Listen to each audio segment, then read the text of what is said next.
Legislative IQ. Increase your legislative intelligence with Florida's policy, budget, and campaign monitoring service. Subscribe today at legislativeiq.com.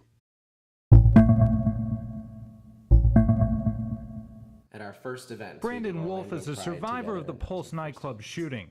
The tragedy took the life of his close friend. I keep Drew by the desk, which is important to me. Wolf says even in the wake of the deadliest mass shooting in recent history, little to no progress has been made in the state. If somebody out there in the private sector didn't realize that I identified as LGBTQ, they could watch this interview and I could lose my job. I could lose my home.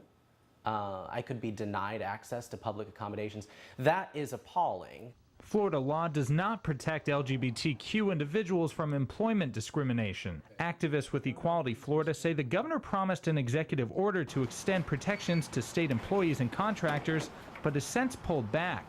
The governor's office has issued a statement explaining why the order never became a reality.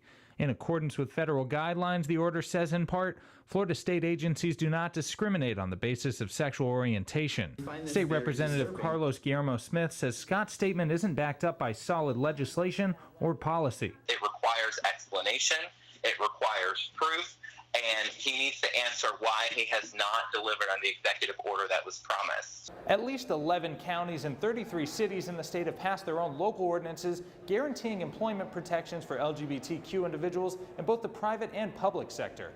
20 states have also adopted policies to protect the LGBTQ community from employment and housing discrimination.